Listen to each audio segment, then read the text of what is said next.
Very much. Good evening and welcome to members of. Getting kicked off there. Okay, we're now live. Great, thank you very much. I'm lucky. Good evening and welcome to members, officers, the press and public joining the Local Development Committee. The meeting is being live streamed on YouTube, so welcome to everyone viewing on YouTube. To minimise travel, most officers are joining this evening via Zoom, although we do have officers tonight. And can everyone present hear me? Yes. Online hear me? Okay, thank you very much. My name is Councillor James Beckles, the chair of this committee. For the members in the room, when you are speaking, can you please speak clearly and loudly so that the microphone can pick up what you say? For those joining by Zoom, please mute your microphone if you are not speaking. I will now ask the members of the committee and officers to introduce themselves. I'll start from my left. Good evening, Councillor Sarah Ruiz, Custom House Ward. Councillor Sabia Kamali, Stratford Ward. Councillor Salim Patel from Manor Park Ward. Councillor Saeed Bashar, Little Leaflet Ward.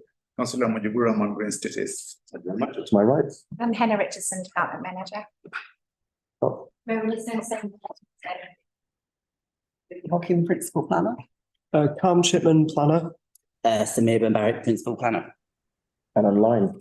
I'm Jane Custance. I'm the Director of Planning and Development. Handing over to Alex. Alex Edwire, Solicitor. Lewis. And Louis Moore, Principal Planner. Okay, thank you very much. I want to remind members that when a vote is taken, it will be by way of showing, by raising your hand in order that we can capture this on screen. Is that okay with members? Apologies. We've got Carolyn Corbyn, and I believe Councillor Pushpa Mekwana did contact me to say she will not be attending.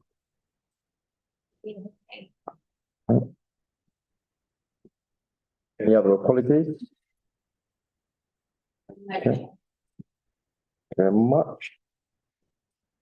So item 2 and item 3, minutes of the meeting held on the 23rd of October 2023 and the 28th of November 2023.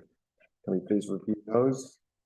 Just only one thing on agenda item 3. You've got Councillor Solomon. On there. Council on agenda item 3. Yeah. On the minutes, you've got Councillor Thelma. She wasn't there.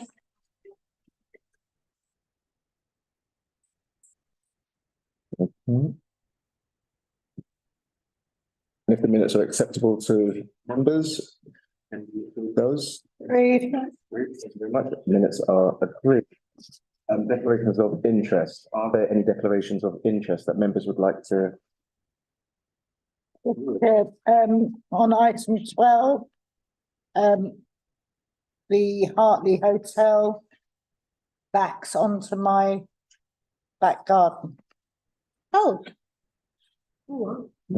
Can we capture those interest? Well, I don't have a problem making a decision, but I'm just being transparent. Thank you very much for your transparency. Thank you, Councillor. I don't know if that's a declaration of interest, but I'm also on housing service. So there is an agenda item around affordable housing. Okay.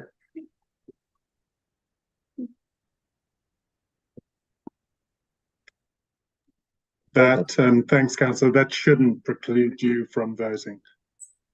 Thank you. Item 5, determining planning applications. Members are asked to note the advice from the Head of Legal Services on determining planning applications. Is that noted? Noted. Thank you very much. Item 6, announcement from the chair. We have requests to address the committee tonight. The committee has received the following requests.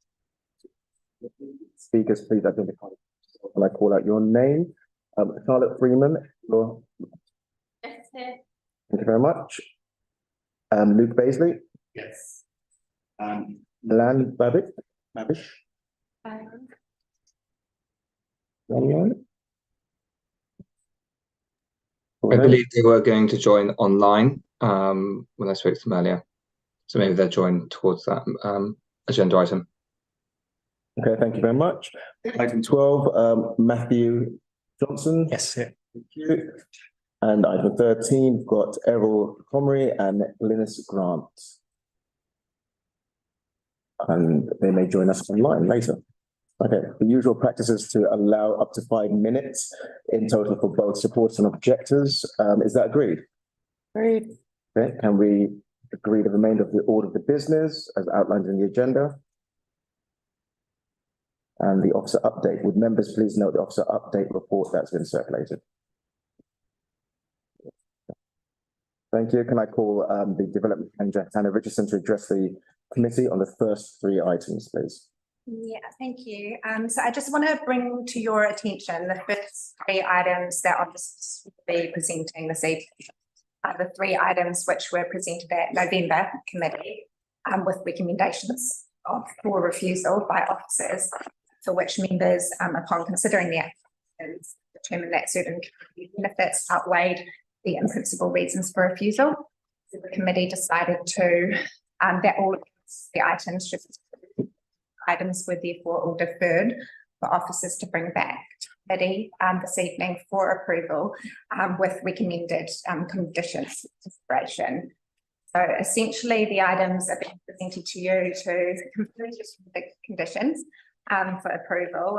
These items aren't necessarily up for full reconsideration because we've already determined that they should be approved.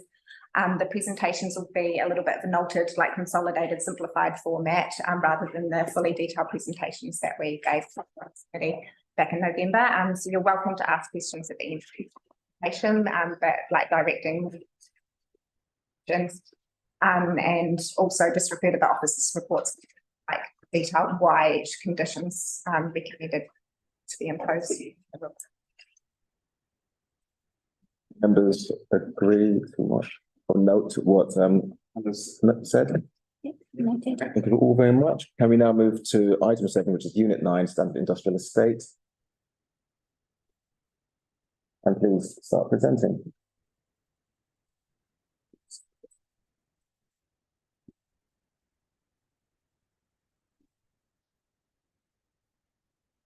So item 7 relates to Freedom House UK Church, Unit 9, Standard Industrial Estate on Factory Road in North Woolwich. The application is seeking planning permission retrospectively for the change of use of the site to an education centre and place of worship. The images on screen indicate the location of the site, its boundaries and views from the adjacent highways, including Factory Road. In terms of consideration by LDC in November, the application was presented to Local Development Committee on the 28th of November 2023, where officers provided a detailed overview of the history of the established use of the site, the planning breaches and related planning enforcement history, along with a detailed overview of the full policy assessment against current planning policy. The application was recommended for refusal for the following 2 in-principle reasons as detailed on screen. The first being the inappropriate location in an area specifically protected for industrial use under local and London planning policy, and the conflict with the local plan policy expectation for community uses directed to town centre and other specified locations. On hearing the officer presentation, the presentation by the applicants and having regards to their own knowledge of the local community, members of the local development committee, whilst noting the circumstances of the application, afforded maximum weight to local need for the community facility, and thus, on balance, considered this outweighed the shortcomings of the proposal identified by officers against the adopted development plan with respect to its location within a protected strategic industrial location and the location outside of the designated local centre or community opportunity area. Members instructed officers to ensure these matters can be addressed and considered acceptable either as part of this application or secured via conditions. The application was therefore deferred to be brought back to committee for approval subject to appropriate conditions. In light of members' direction to approve planning permission, the Local Development Committee is therefore asked to resolve to 1, agree the reasons for approval as set out in this report, and 2, grant planning permission subject to the 4 conditions listed on page 30 of the committee report and summarised below. sorry, that should say summarised on screen. So that's one, the statutory time limit condition as required by legislation. 2, the standard approved plans condition. 3, requirement for installation of cycle parking for a minimum of 7 spaces, and the restriction of amplified music. Thank you very much. Can we move to questions from members? Are there any questions? We've seen the item before. Yeah, I don't know how to put this, so bear with me. It says a change of use for an education centre. Are we able to confirm or not that it's actually registered as an education centre, as a school? Because that will be a requirement. If you're going to have people there like being taught, they have to be approved by the DfE. That I think falls out the side of the scope of the planning unit or the planning legislation, because in planning terms, we wouldn't consider whether or not, like a consideration, unfortunately, that we could like tie them to, or.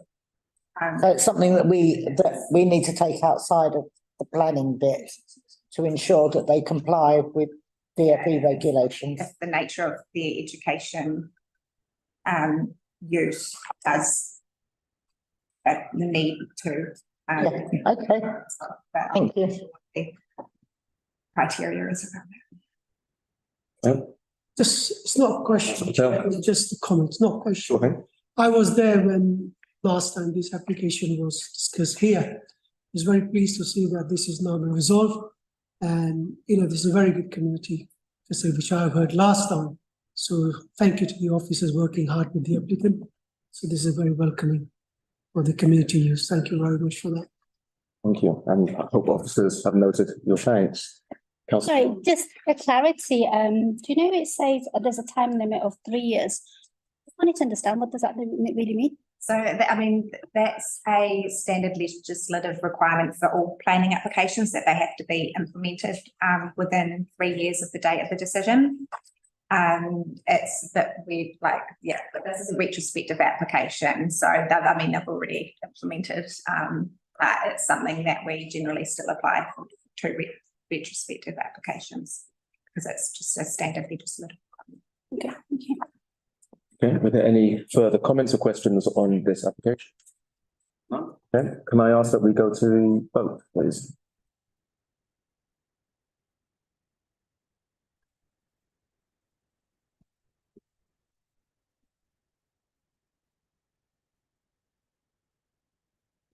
Very much. Got the recommendations up. In light of the members' directions to approve planning permission, the local development committee is asked to resolve: 1, agree the reasons for approval are set out in this report, and 2, grant planning permission subject to the conditions listed on page 30 of the committee report and summarised below. For all those in favour of the recommendations, please show of hands.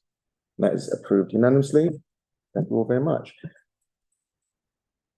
And we move on to item 8.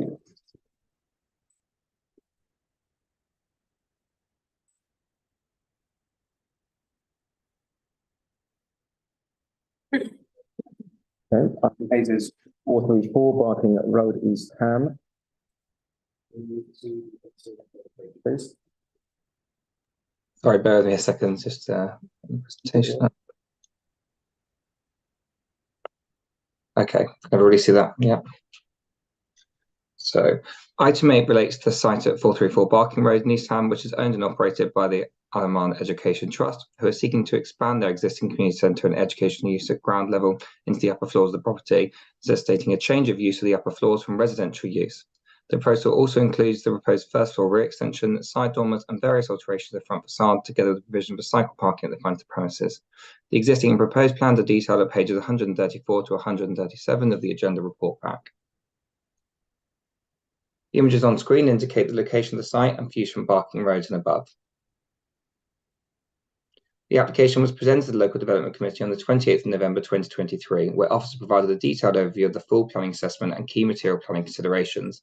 Despite the community benefits that would be afforded by the proposal, it was officers' position that such benefits did not outweigh the key and principal issues of the loss of a residential flat and the conflict with the local plan policy expectation for community uses to be directed to town centres and other specified locations. There were other reasons for refusal recommended in respect of amenity impacts, security and safety, and transport concerns.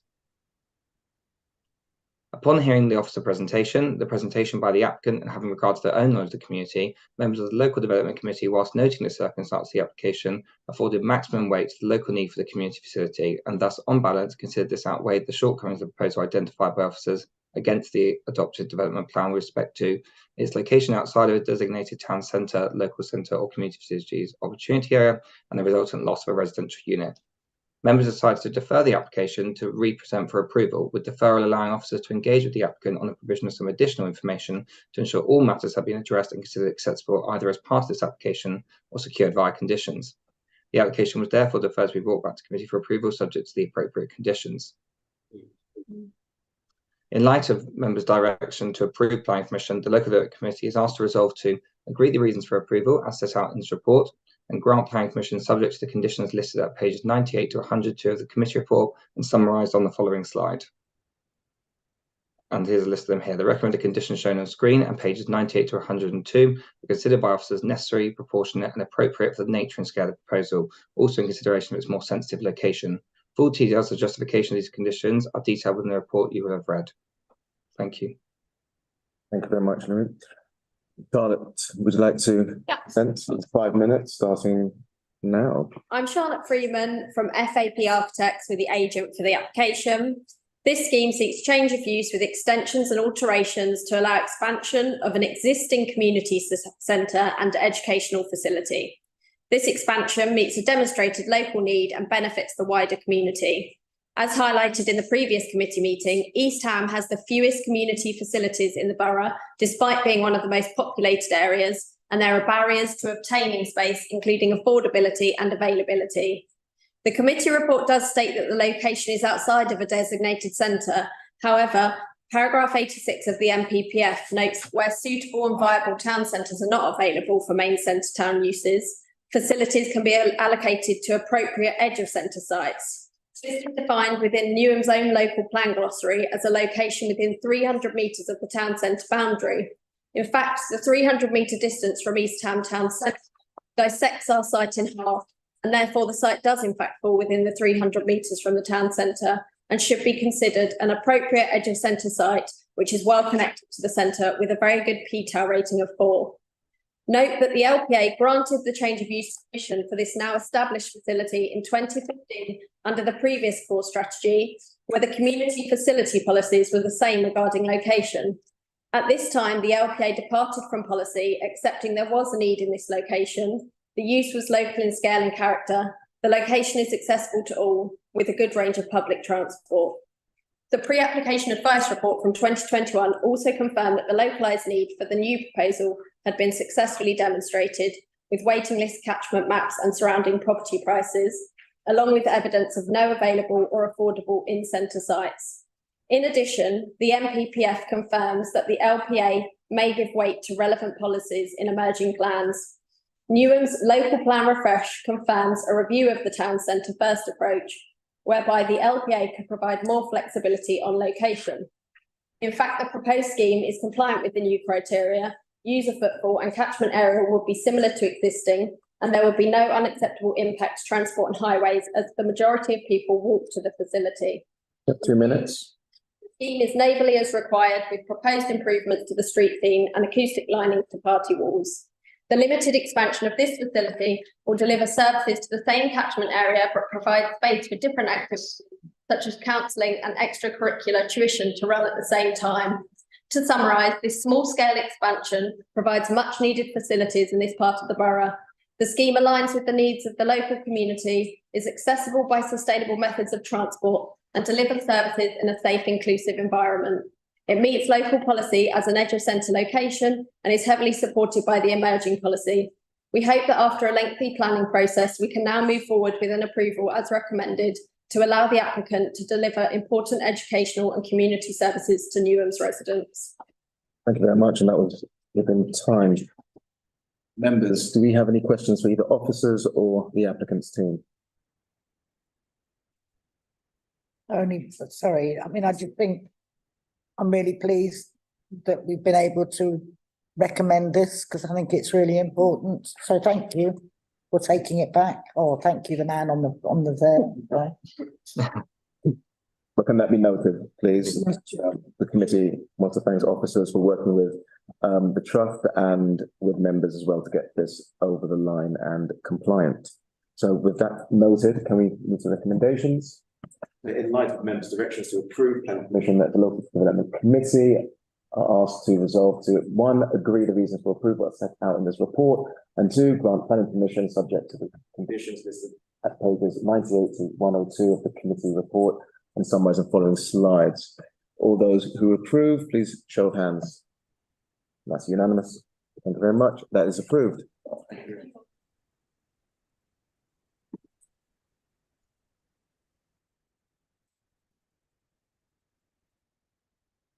Here, item 9 on screen. Item 8 has departed.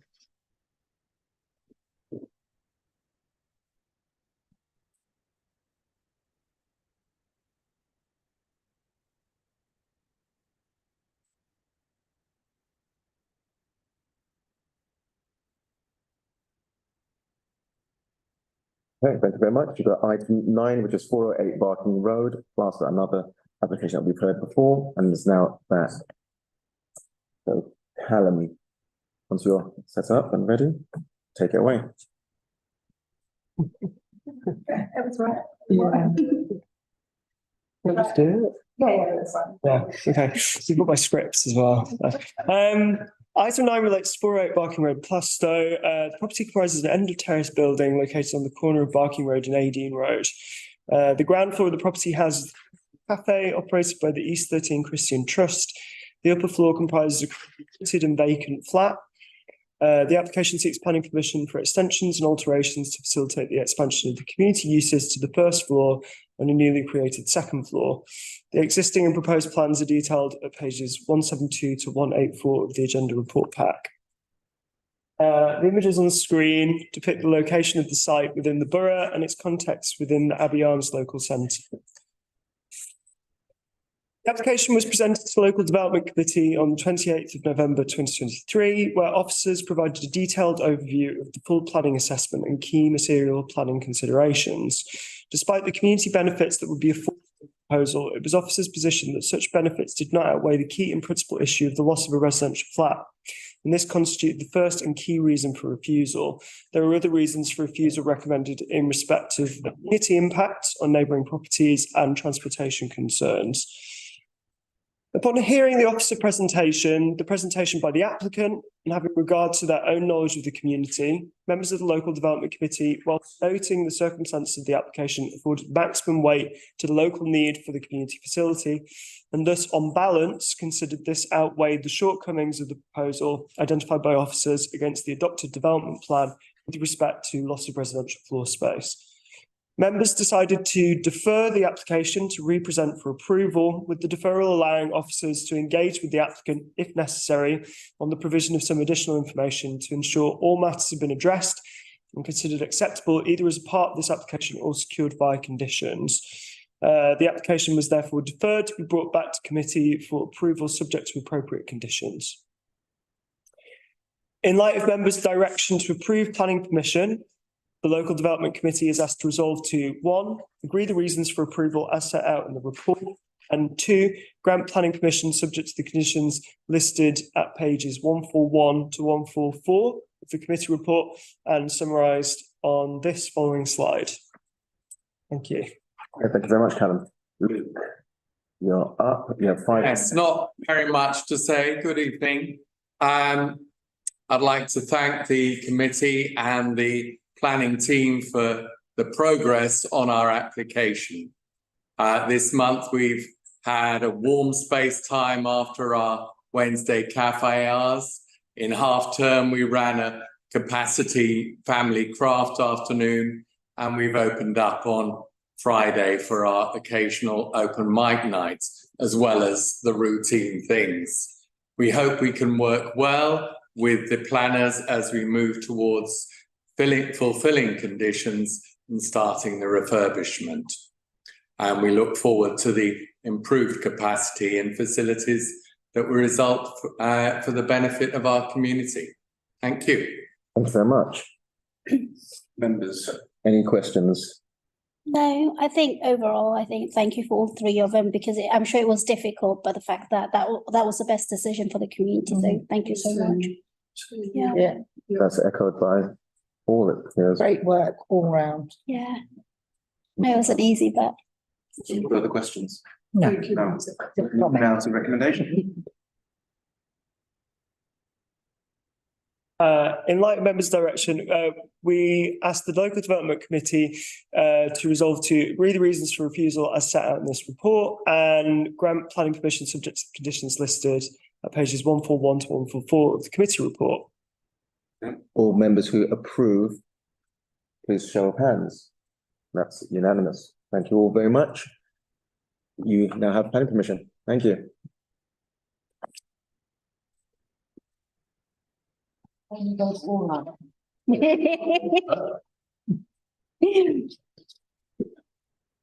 If I can turn up on screen, Lane.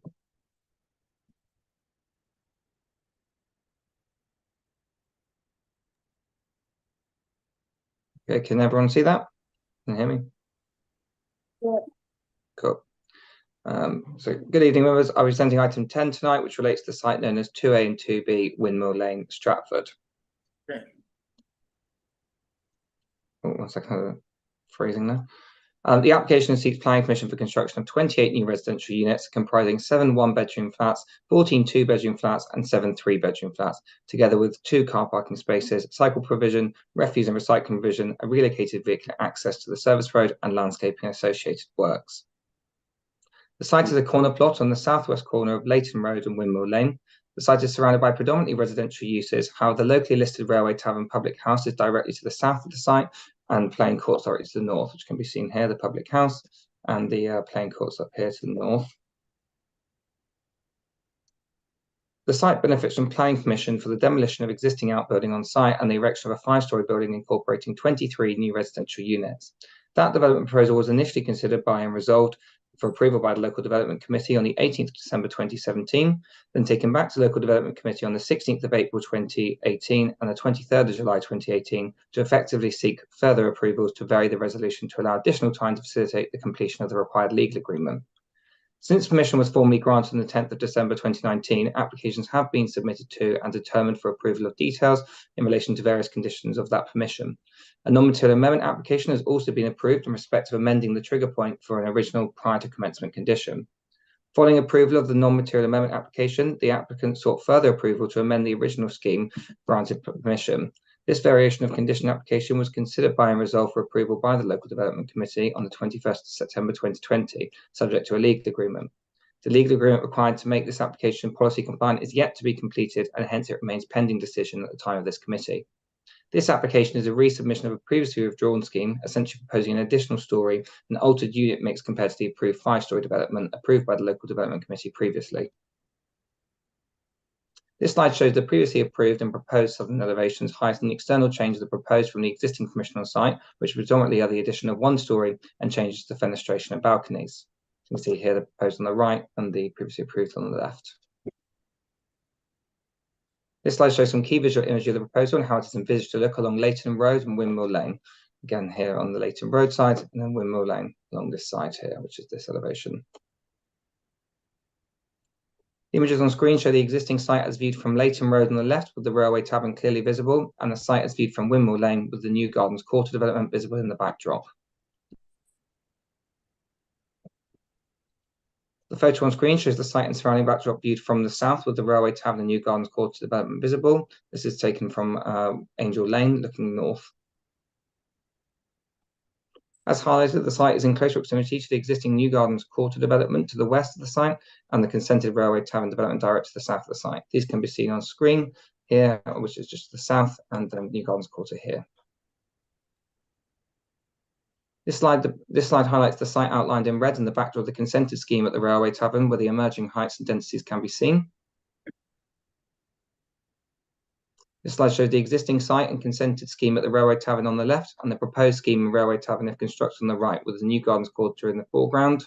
So again, as existing, this is the consented scheme next door, and then if it was to be constructed, and then the consented scheme here and new gardens quarter. Again, this shows the similar thing with the Railway Tavern here, and if it was to be constructed, and the proposed development here and new gardens quarter there. At a national level, the NPPF states that housing delivery should be informed by local need and take into account context, size, type, and tenure of housing needed for different groups in the community. The London Plan acknowledges the stress on housing demand and seeks to ensure additional housing contribution according to local needs. The local plan seeks to support delivery of new homes alongside jobs and necessary infrastructure, whilst also ensuring development delivers high design quality, optimised density, inclusivity, family provision, and affordability, amongst other considerations. Policy S1 of the local plan requires potential sites to be realised and the best use of land to be made to enable the delivery of at least 43,000 homes between 2018 and 2033. The principle of residential development is already established on the site and supported by policy. Officers are therefore of the view that the proposal accords with the aforementioned policies, and the principle of proposed development is supported. Policy H1 of the new and local plan seeks to deliver a mix and balance of house types by significantly increasing the availability of family housing that has been lost to conversion. The policy requires all sites with capacity to create 10 or more residential units to make 39% of these units 3-bedroom homes for families. For a residential scheme of this size, it expects to provide approximately 11 3-bedroom homes in accordance with the aforementioned policy. In this respect, the level of provision proposed would fall short of meeting the policy requirement, with 7 units proposed. The policy states that where required level of family size homes cannot be delivered, the following considerations should be taken into account. The consideration of the need to secure quality, mixed and balanced communities, scheme viability, the availability of subsidy, the existing mix of housing in the area, and the individual circumstance of the site in terms of site constraints, local context, and site features. During the lifetime of this application, the viability of the scheme was scrutinised by the Council's third-party appraiser, BNP Paribas, who were of the opinion that the capital value of all affordable housing was underestimated and construction costs and existing values overstated. As such, various adjustments to the scheme were tested to provide 14 affordable units. As part of this exercise, 2 appraisal models were provided which assumed an agreed level of 50% affordable housing. The results of these models outlined that altering the mix to provide a policy-compliant level of family-sized dwellings would result in a reduction in the overall number of units that could be provided and those that could be provided as affordable. Balancing the needs to increase the supply of homes and affordable housing against the desire to deliver a mix and balance of house types is key to the assessment of any residential development. Officers are persuaded by the evidence available that the proposed development would achieve an appropriate mix with respect to policy H1 and would optimise the provision of both affordable housing and family-sized housing, noting the revised affordable housing offer now presented, which is outlined more further in the next slide. As such, it is considered to be in general conformity to the aim of the aforementioned policy, and the housing offer is supported. Through the course of the application and assessment and the following negotiation in light of BNP Paribas' appraisal and recommended adjustments in the viability analysis, the applicant has agreed to deliver 14 out of 28 residential units provided through this development as affordable housing, 10 of which will be London affordable rent and 4 shared ownership. These units will be provided on the ground, first and second floors, and would include a mix of 1, 2 and 3 bedroom units. The full details of the units provided as affordable can be found in paragraph 1.2 of the committee report. The levels of affordable housing proposed would be 50%, so it would comply with the relevant policies contained both in the London Plan and New and Local Plan.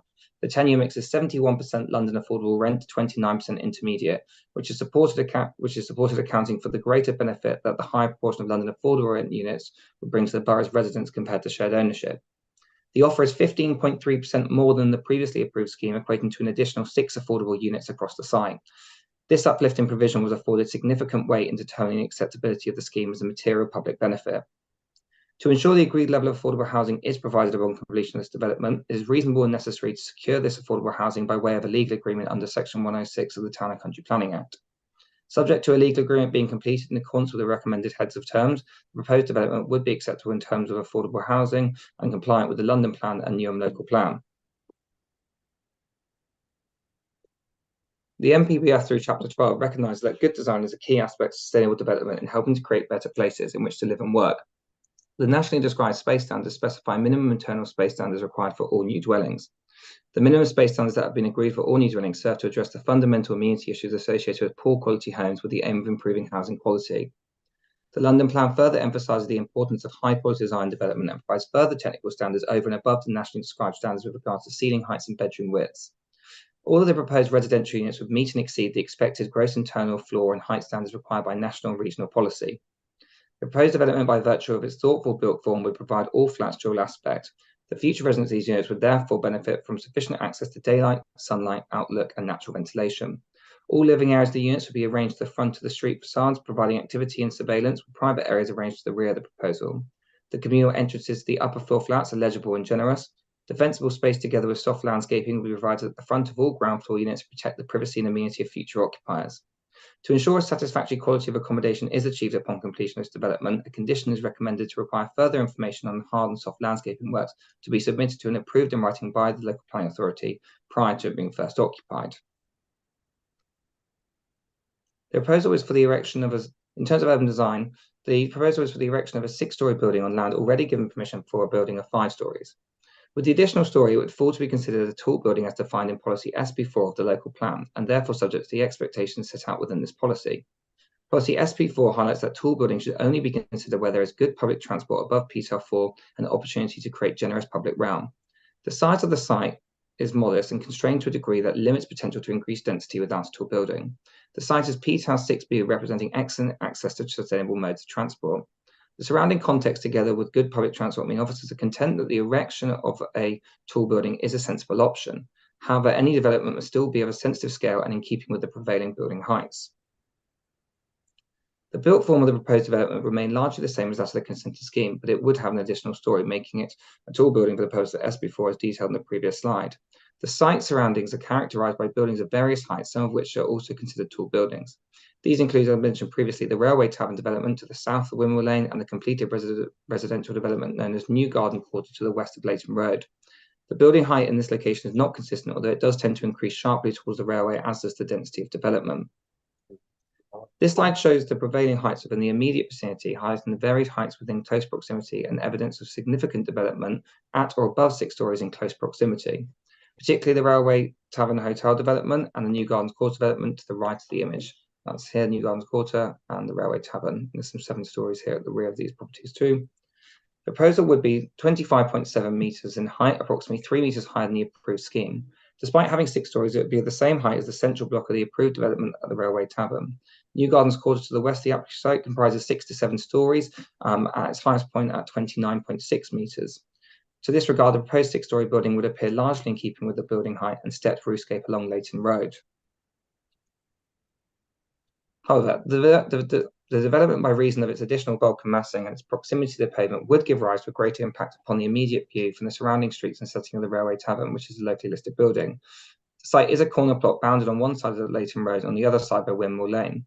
Whilst it is acknowledged, and it has been shown on these slides, that the building height does tend to increase towards the southern part of Leighton Road, the buildings on Wimwell Lane are predominantly 2-storey, and therefore the current proposal is likely to result in an abrupt change in density of development, which is considered somewhat harmful to the character of its surroundings, as raised by the Council's Conservation Design team. Officers note these concerns and have carefully considered the proposal and its appropriateness within the surrounding context. Whilst the proposal is not considered as sensitively scaled as the consented scheme and thus is not in strict compliance with the tall building policy, the harm to visual amenity resulting in its failure to comply with the policy is considered to be relatively modest. This is particularly when taking into account the fact the application site is not in a conservation area, nor is it in an area of townscape value or any other visually sensitive location. There are already tall buildings permitted and built in the vicinity of the application site in recent years, which collectively redefine the spatial context of its immediate surroundings.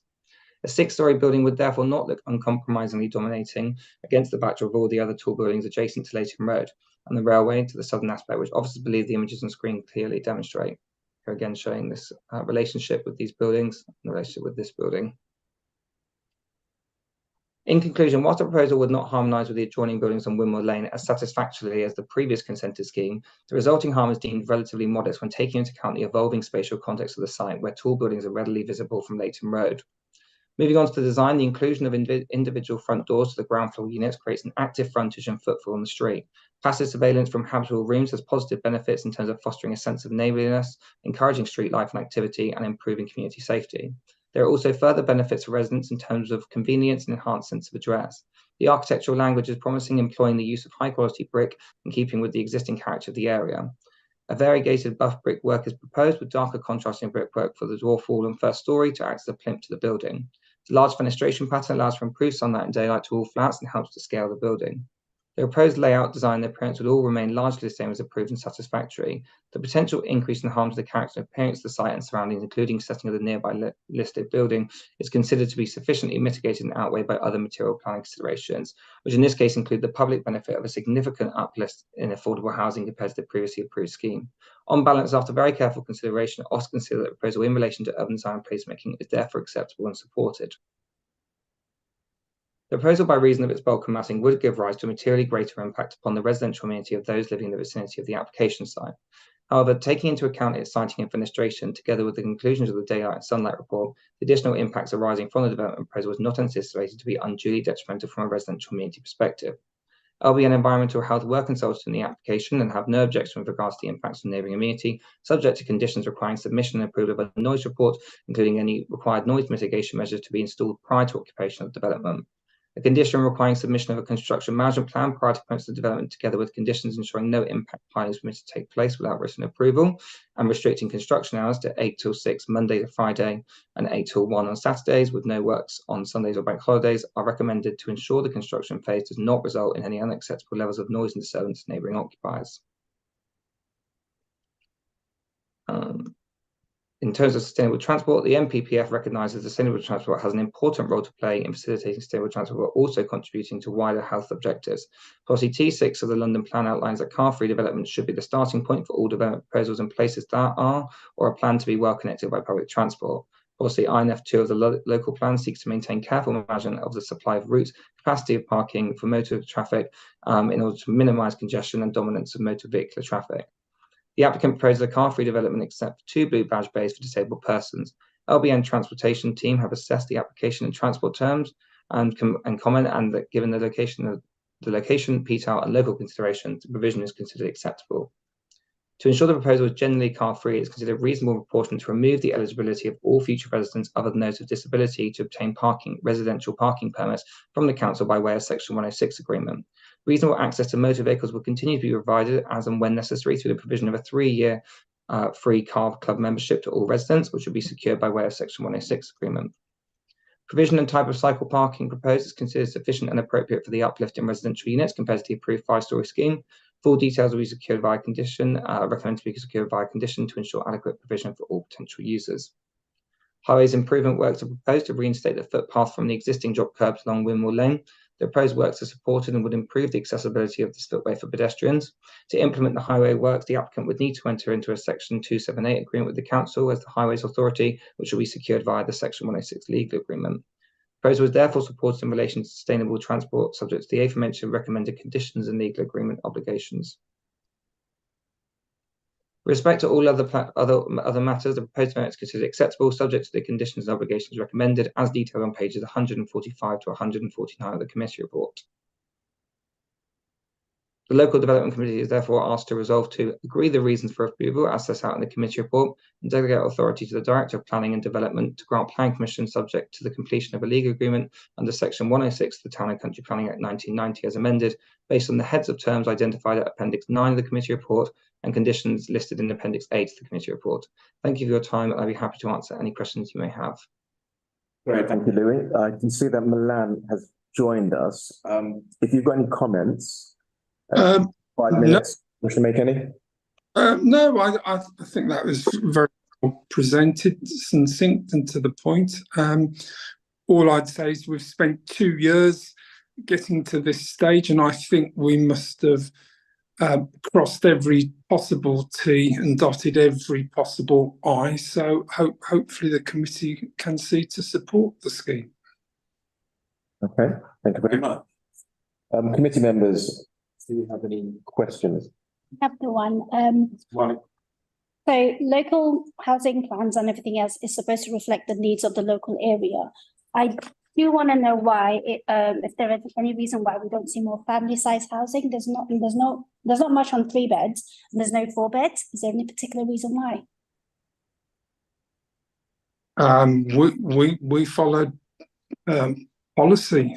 We have provided all of the ground floor units are accessible from the ground floor. They have their own semi-private spaces.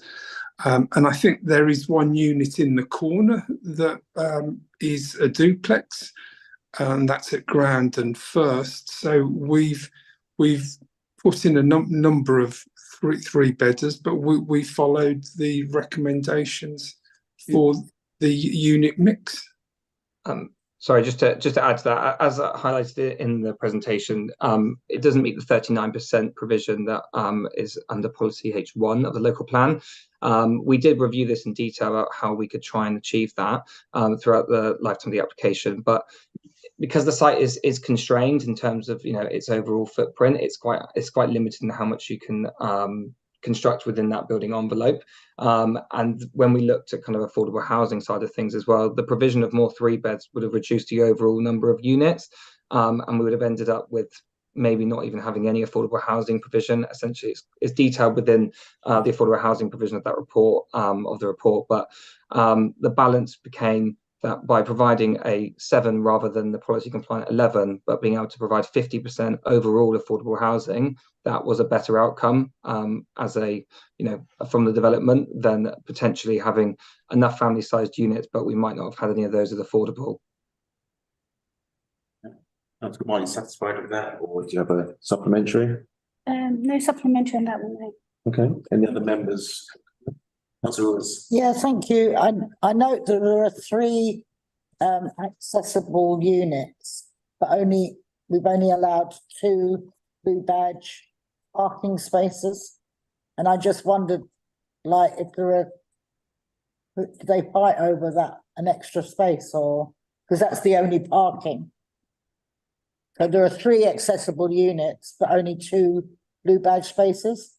It's not necessarily the case that every accessible unit occupier is going to have a car. So also I would say the amount of space available for car parking, bearing in mind we were aiming for a car-free development, we've provided two out of 3, which we think's pretty good.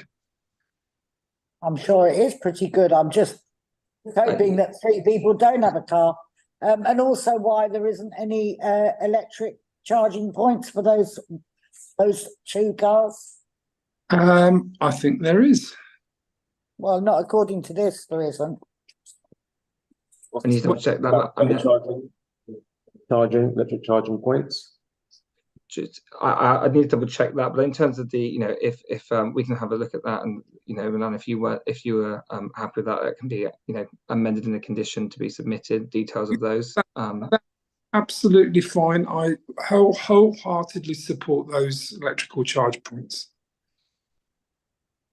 Yeah. Any other questions from them? I just follow up just into the blue badge parking, even if there aren't dedicated blue badge parking spaces provided for within the scheme or adjacent to the scheme. We are recommending a legal agreement with restriction of parking permits.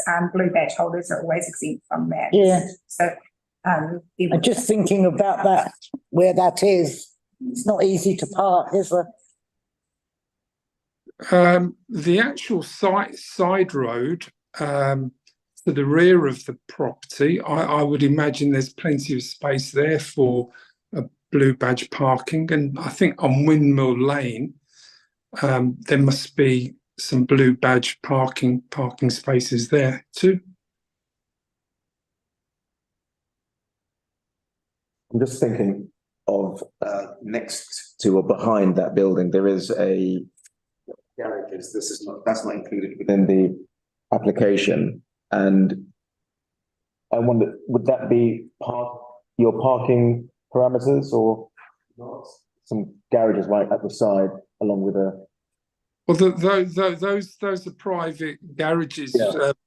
We don't know who owns them. I can't see that there's any scope of taking one of those. As I say, I believe we could have an extra parking space on the road there or somewhere along Windmill Lane.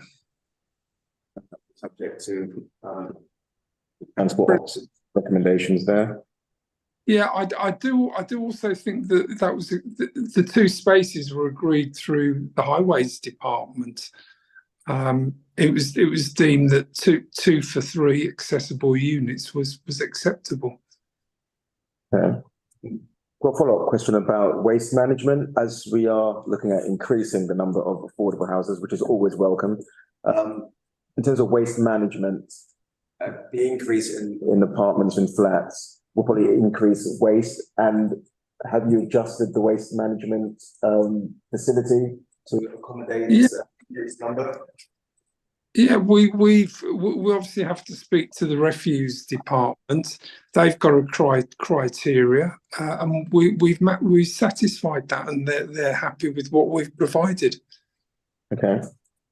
And height, it's 6 stories, and there are adjacent homes quite close to that particular site. It's quite a low rise, probably 1-story, 2-story houses. Are there any issues of privacy? Any local residents come back about that?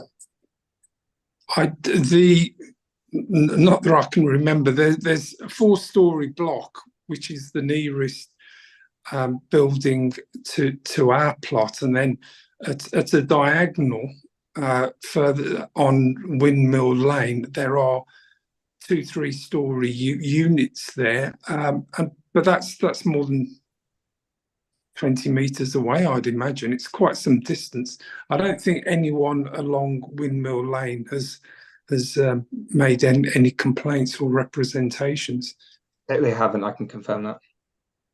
And we said, and 409 properties were consulted. How many? 400? 409. 409, thank you. Actually, on page 460, there is a representative received saying that there was an objection due to loss of daylight and sunlight. So it is going to have impact on others as well in terms of loss of daylight. Well, we've had a sun and daylight report that essentially states that it conforms to BRE. So I'm not certain how somebody without presenting evidence to the fact can simply say it's going to stop my sun and daylight or reduce it, can be treated in the same manner as a professional report that details all of those aspects and which has been accepted and agreed. Yeah, just to second that, the BRE, the daylight and sunlight assessments are what we kind of use within planning to assess the impact of neighbouring occupiers. Obviously, we sometimes look at other kind of models as well, etc. But that is the kind of key one. And in this instance, that it meets it complies with all of the BRE standards as required. I think that objection is from the Leighton Road, from the New Gardens Quarter development as well, on the opposite side of the road, which is obviously set back significantly across the road. So we have reviewed those impacts, and we have looked at those objections and taken those into consideration. But realistically, based on kind of the daylight and sunlight assessment and the setbacks maintained, we are comfortable that it wouldn't be of any detrimental impact to neighbouring occupiers. Sorry, is that directly opposite these houses, the new building that you're planning to build? The objection. Yeah. Yeah, correct. It's from the houses directly opposite, which are set back, approximately, because they have the setback, because they have their own turning circle inside. I'd say, I'm just looking at a map here, but at least 20 to 30 meters, I'd say, from the site. And the daylight and sunlight assessment would have assessed those buildings as part of it. Because I lived in a house which was opposite a 2-story building, and what that did, it blocked all the sunlight coming to my living room. So it does completely block sunlight, and I've experienced that. How far was the 2-story building away from your lounge? It was on the other side of the road. Well, this is 20, 30 metres. That's quite some distance. I'd say the orientation of Windmill Road is such that the people on that street will get sunlight direct into their gardens for most of the afternoon, because that's the orientation. I think that's virtually west, so the gardens, they'll get plenty of sunlight. The garden. Further comments on that? Sustainability and I guess the urban greening part of it. From the images that have been shown, the roof looks quite green, and so there's some foliage around. Would that be sustained throughout the life of the building, or is that up to residents to maintain? No, it will be part of a service charge. So we'll have a maintenance agreement with the company who installs it. Balder is probably the best known company, and there'll be a watering system. So obviously, if you forget those, it will die after a couple of years. And then, as I said, there's a maintenance system that they'll routinely come round once every 3 months, 4 months, and provide a report to the managing agents. Thanks. And another question around heritage. On that particular site, there used to be a cottage. It was listed and it was legally torn down. And I wonder if there's been any work to kind of integrate that history, if you are aware of it, into the building, or any sort of pictures representation of that. Well, I am aware of that. That was some time ago, but presently the site has been flattened. It's basically a levelled site, so there is no existing building there. I'm aware, but it was torn down several years ago. But has any effort been done to kind of integrate that old history in there? I don't even know what the building looked like, and I joined the project many years after that particular matter. I do know, I think the client told me that it went to court and the case was thrown out because there's insufficient evidence. That's probably the only bit that I can remember. By trying to retain any sort of building on there, you'd completely compromise the most efficient layout for a proposed development. So, that's what I was tasked to do, and that's what we've tried to do. Just to add to that, I think obviously we are looking at an application for 6 stories based on 5 stories already improved. So essentially, we're looking at the acceptability of this comparative to what's already approved on site, which didn't retain any of that historic kind of heritage as part of that because it's already been demolished. But yeah, I can appreciate it coming from an ode to the past. Potentially, you could look at potentially things like street name and numbering, but they kind of fall outside the remit of planning in this application, considering what's already been approved. Jane, sorry. I was just wondering whether we could have the equivalent of a blue plaque to say what was on the site before. Yeah, I think that would be agreeable with the committee. Yeah, I'm quite happy to support that. That's a good idea. Thank you very much, Jane, for that suggestion. I can see why you get paid the big bucks. You can pay me bigger bucks if you like. It's out of my hands, Jane. That wasn't a pay increase comment, Jane. Oh, okay.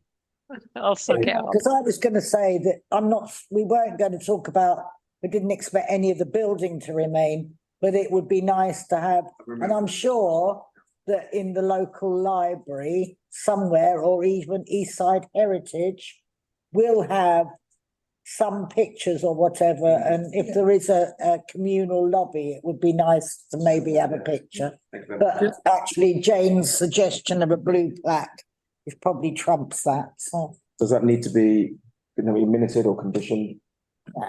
We can add a condition to say that there should be a commemorative plaque. Yes, Fantastic, that's good. well done.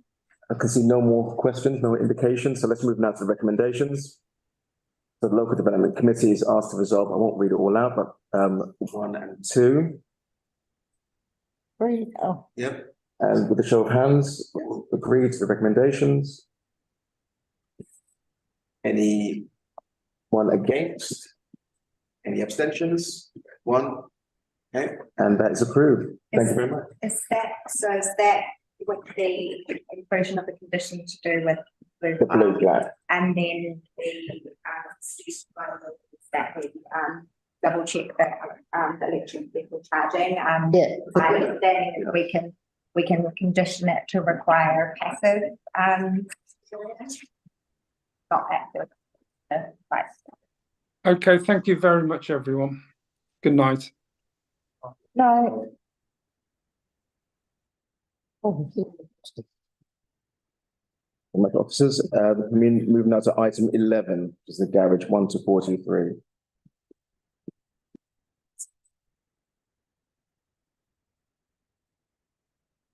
you're smiling because you're going over.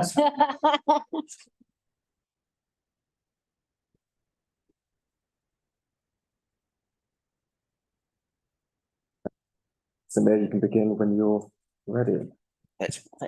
Okay, so this is item 11, which is a section 73 application to vary the previous planning permission at the garages 1 to 43 opposite 16 to 26 New City Road in Glasgow. The application has been made on behalf of the Freehold Constructions to vary condition 2 of planning permission 20/00758/LA3 granted on the 8th of January 2021. To expand on the development description as displayed on screen, changes sought under this application as listed in details on pages 489 to 490 of the committee report include installation or relocation of gates along the boundary to provide relocated entrances for the ground floor flats, introduction and or change of location of cycle enclosures to ground floor flats and houses, minor design alterations to all elevations, including minor fenestration changes, raising of parapet height to houses 7 and 8, installation of canopies to houses 7 and 8 to comply to achieve envelope compliance, and accurate depictions of smoke shaft and lift overrun. These changes are namely to comply with fire safety, secure by design, and passive house requirements. The site is a corner plot on the southeastern corner of New City Road and Jedburgh Road, which also includes the 16-storey Jacobs House tower block. The site is largely surrounded by 2-storey dwelling houses with Upperton Road West Park located to its immediate east. That has a PTR rating of 3 to 4. It is approximately a 15-minute walk from Upton Park Underground Station and a 3-minute walk from the nearest bus stop on Barking Road. The site is not allocated within the local plan and it's located within Web Zone 1. This slide depicts the corner of New City Road and Jedburgh Road on the left, end of Hague Road East on the right. And this photograph depicts the site entrance, which would also be the main entrance to the development once construction has completed. An application made under Section 73 of the Town and Country Plan Act 1990 can be used to make a material amendment by varying or removing conditions associated with planning permission. There is no statutory limit on the degree of change permissible to conditions under Section 73, but the change must relate only to conditions, and in this case, condition 2. There are restrictions to Section 73 applications, which are that it cannot be used to extend the 3-year time limit or introduce changes that would result in the description of development being altered. To confirm, the scheme has already commenced works within the 3 years since 8th of January 2021, and the proposed changes will still result in the delivery of 28 dwellings. New permission made under Section 73 sits alongside the original permission, which remains intact and unamended, and is for the applicant to choose whether to carry out the original or the new permission. Alongside this, as this scheme is also subject to illegal agreement, any Section 73 application will be subject to a deed of variation.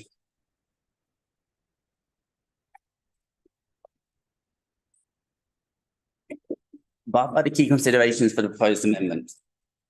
These are the principle of development, quality of accommodation, design and quality of materials, sustainable transport, and waste management. You consider key considerations as amendments sought trigger a revisit of the assessment considerations. Principle of development. Planning permission was granted for the demolition of the existing single-storey garages and the development of 28 residential units, through the erection of a 6-storey block of flats which will provide 20 units, 6 3-storey houses and 2 2-storey houses. The principle of development was considered acceptable in the original planning application, and as the provision and quantum of housing has not changed as a result of this application, the principle is still considered acceptable. Quality of accommodation. As a result of the minor internal reconfigurations to the flats at ground floor level and to the 2-storey houses, there will be some minor changes to the sizes of these impacted residential units.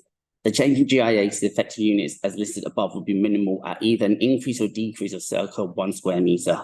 However, for confirmation, the resulting unit sizes will still comply with nationally described space standards as adopted by the London Plan.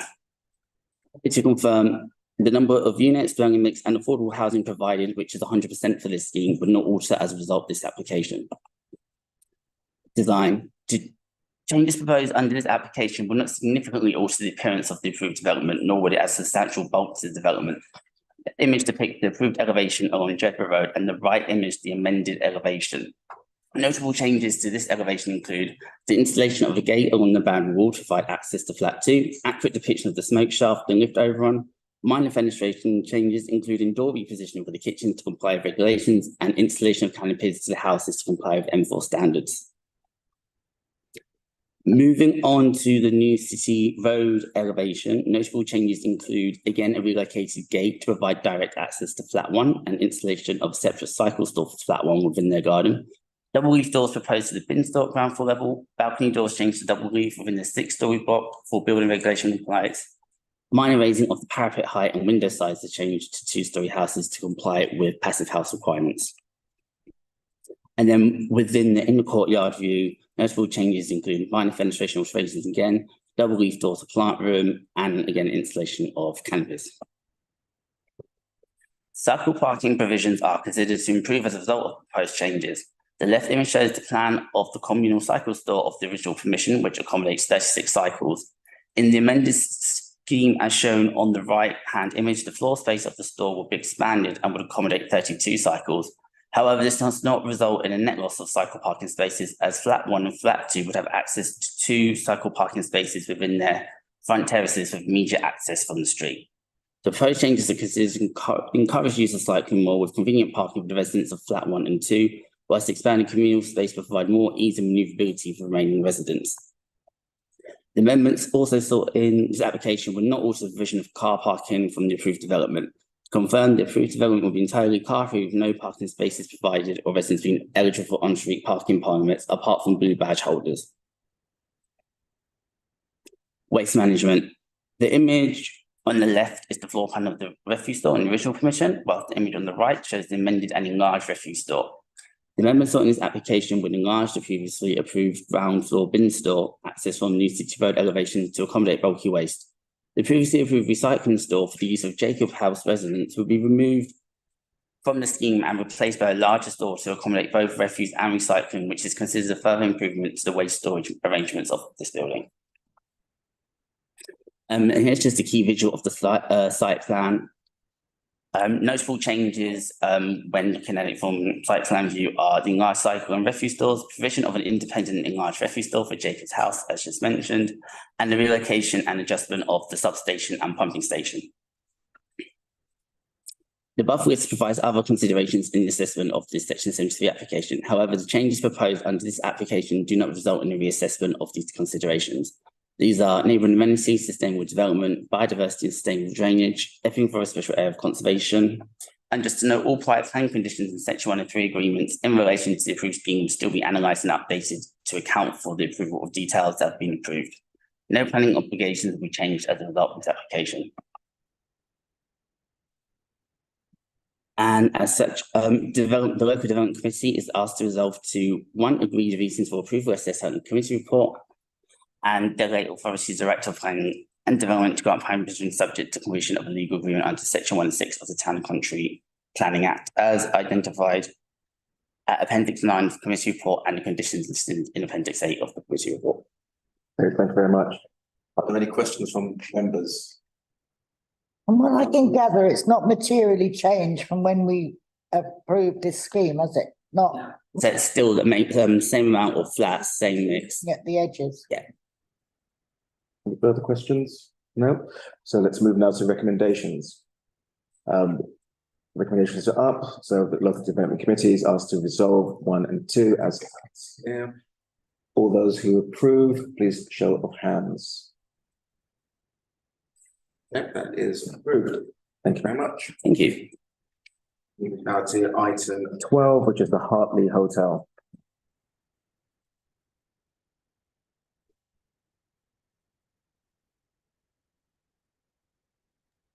All right, just setting the presentation up.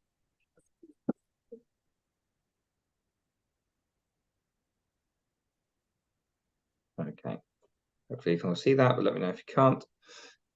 Good evening, members. I'm presenting item 12 this evening, which is a Section 73 application to a previous planning permission at Hartley Hotel, Romford Road.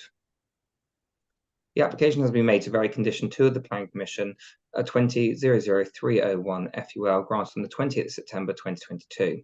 The changes sought under this application are listed in detail on pages 220 and 221 of the committee report.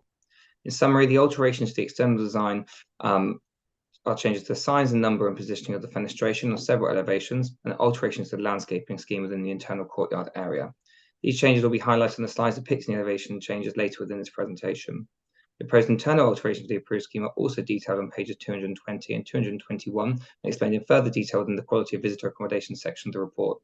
In summary, the proposal seeks, in terms of internal alterations to the internal layout of rooms resulting in the overall reduction of rooms from 74 to 72, alterations to the overall size of rooms, a mix of double and single occupancy bed spaces, removal of family-sized rooms / rooms for those with visual or hearing impairments, removal of adjoining rooms for carers, changes in layout and minor reduction in overall guest recreational spaces and reception area. The site is a corner plot on the southeastern corner of Romford Road and Richmond Road. The site is surrounded by a mix of uses and property types to the neighbouring site, with the neighbouring site to the east also a hotel, to the rear of the dwelling houses along Windsor Road, and directly to the south of the site is Forest Gate Police Station. Photos on this slide show the front and the eastern elevations as viewed from Romford and Richmond Road. Photos on this slide show the view of the property from the rear of the site and the view looking north from the first floor windows within the existing building, with the rear of the properties along Windsor Road visible. Photos on this slide show the view looking south and southwest from the rear of the site, with the rear of the neighbouring hotel site and their two-storey extension clearly visible in the second photo, as seen here on the right. The application site has been subject to various applications previously, including the following 2 in 2020, both approved by the Local Development Committee. 20/00301 FUL, the proposed alteration, extension, remodelling of the Hartley Hotel, including upgrade of existing buildings and their surrounds, as well as the construction of 2 additional wings for expanded hotel use. This is the application subject to variation under this application. And then similar proposed alteration, extension, remodelling of Hartley Hotel, including upgrade of existing buildings and their surrounding, and proposed change of use from Hotel C1 to short-term emergency accommodation for people who are homeless, sui generis use class. The variation application essentially seeks to replace the plans approved under the hotel use application with the plans approved under the short-term emergency accommodation application with some minor differences. This slide depicts the approved and proposed front elevation where no changes are proposed. This slide depicts the approved and proposed east-facing elevations where changes are proposed to the size and positioning of the windows at first floor level and replacement of the approved windows with doors at ground floor. So you can see here the approved windows, and then here slight changes, and then changes to doors there for small internal courtyard areas for each room. This slide depicts the approved and proposed north-facing elevation where no changes are proposed. This slide depicts the approved and proposed east-facing courtyard elevations where minor changes are proposed to the fenestration design at ground floor level, again, as seen here, and then here. This slide depicts the approved and proposed south-facing courtyard elevations, which highlights changes to the size and positioning of the fenestration at ground floor and first floor level. Again, change from these kind of smaller singular windows to these kind of larger joined double windows. This slide depicts the approved and proposed west-facing courtyard elevations, which highlights changes to the size and positioning of fenestration at ground and first floor level. Again, kind of changes to these more like singular, larger windows. This slide depicts the approved and proposed ground floor plan, which proposes significant alterations to the internal layout, which I will discuss further later within this report, and changes to proposed landscaping scheme. So as you can see here, there's existing landscaping scheme and then the proposed, and then there's changes to the hotel layouts, which we will look at a bit more in further detail later on in this presentation. Again, this slide depicts the approved and proposed first floor plan, which proposes significant alterations to the internal layout, which I'll be discussing in detail further within this presentation. Just as a reminder, as outlined by the officer for the previous variation scheme, as the application is a variation, officers can only reconsider the acceptability of the change to the scheme and cannot fully reconsider the entirety of the scheme itself and its acceptability. New permissions made under section 73 sit alongside the original permission, which remains intact and unamended, and it's for the applicant to choose whether to carry out the original or new permission incorporating the amendment. To reiterate, the original permission can still be undertaken regardless of the outcome of this application. Above are the key considerations for the proposed amendments. These are the principle of development, quality of visitor accommodation, and urban design and placemaking. These are considered key considerations as the amendments will trigger a revisit of the assessment of such considerations.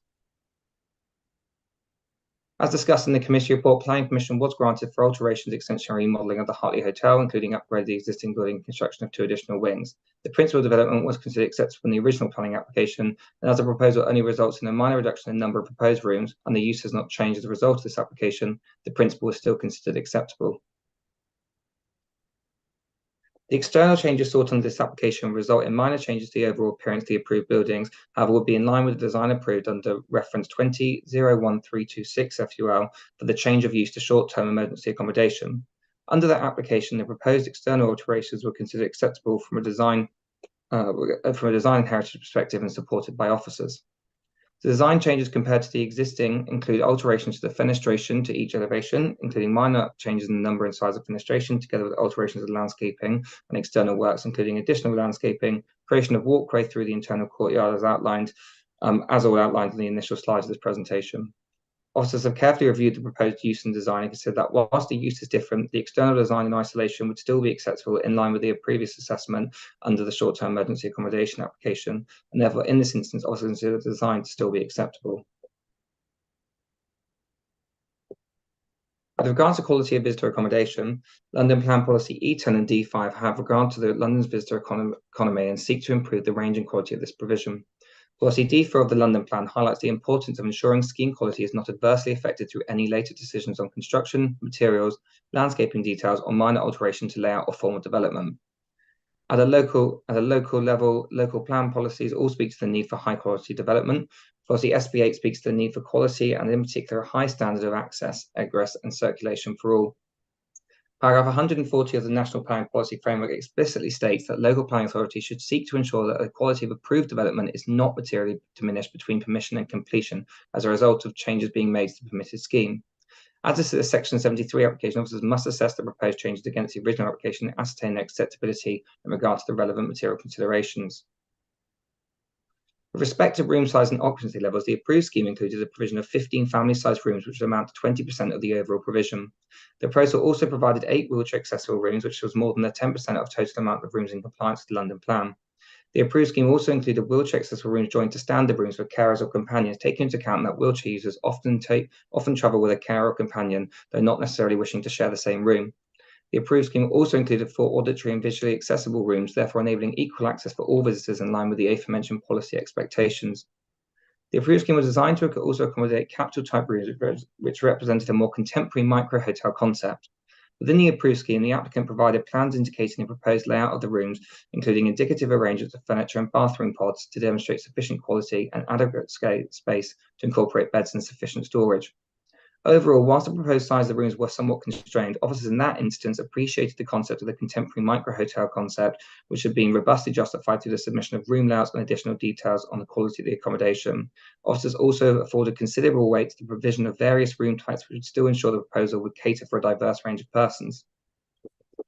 This slide depicts the additional information provided in the approved scheme, highlighting the indicative room layouts, 3D imagery, and sections. No such detail has been provided with this application, and given the change in layouts, it is not considered these details are still relevant and amended details should have been provided. These were requested but not forthcoming. The application proposes various internal layout amendments compared to the approved scheme, resulting in a mixed outline within this table on screen, which highlights the changes for each room type compared to the approved scheme. The majority of rooms now proposed are smaller than those approved under the original, which was already described as a micro-hotel concept. The proposed scheme now has removed all family-sized rooms and specialist rooms for carers or those with auditory or visual impairments. The applicant states that 30 of the rooms would be double occupancy, but officers are unconvinced of this, which will be discussed further on the next slide. The proposed floor plans, which are similar, albeit not identical to those approved under the short-term emergency accommodation application, were for that proposed use, which was likely to be intended for single occupancy use. The floor plans provided under that reference indicated single bed spaces, provision of shared kitchens, and other facilities that are not appropriate for that type of accommodation and intended occupiers. This slide depicts a close-up section of the floor plan highlighting some of the changes from the approved to proposed scheme. As you can see, the proposed scheme on the left included various room types as detailed, which can be seen on the floor plan, including the larger rooms suitable for families, standard double rooms, and carers rooms with linked doors to disabled rooms. So these are the carers rooms, the larger family ones that could provide an additional bed if needed, and then the standard rooms here. To the right is the proposed floor plan, which fails to provide details of indicative furniture arrangement, and clearly the overall mix of bedroom types has been removed.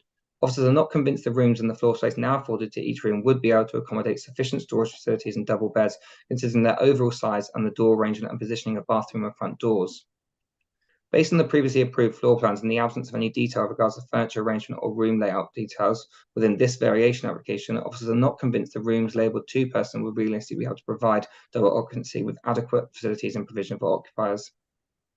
Further, the plans fail to adequately illustrate the layout of the bathrooms and where showering facilities would be within the bathrooms proposed for many of the smaller rooms and whether these could be readily accommodated. Again, based on the size of these bathrooms and their linear format, it appears unlikely that separate showers could be practically accommodated within the rooms, and therefore these are likely to be wet rooms similar to those proposed within the application approved for emergency short-term accommodation, representing a significant degradation of facilities provided as part of the hotel use when compared against the approved scheme, which included freestanding separate showers within each room. Even on the basis officers accept the applicant's indication that several of the rooms are double occupancy as outlined within the documentation submitted, the proposal still represents a significant reduction in the accommodation offer available at the hotel, with no offer of family accommodation or for those that may have physical, auditory or visual impairments, together with no provision of specialist rooms for carers. The previously approved scheme was subject to extensive engagement with officers where various improvements in the range and type of accommodation offer were requested and subsequently built into the design. Officers in the approved scheme afforded significant material weight to the accessibility of the approved scheme to the diverse range of accommodation provided. The supporting text of policy E10 of the London Plan outlines that improving the availability of accessible service accommodation is vital to ensuring that as many visitors as possible can stay in London and experience its visitors' attractions and business offer, and outlines that proposals should meet policy D5, inclusive design of the London Plan. Policy D5 of the London Plan outlines that development proposals should achieve the highest standards of accessible and inclusive design. It outlines that schemes should be designed to take into account London's diverse population and provide high-quality, people-focused spaces that are designed to facilitate social interaction and inclusion.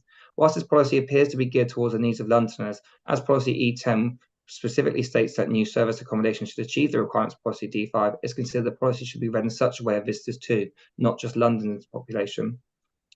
Whilst the proposal does comply with the required minimum 10% wheelchair accessible room requirement, by reason of the reduction in the overall range and quality of the rooms, the proposal fails to achieve the highest standard of accessible and inclusive design.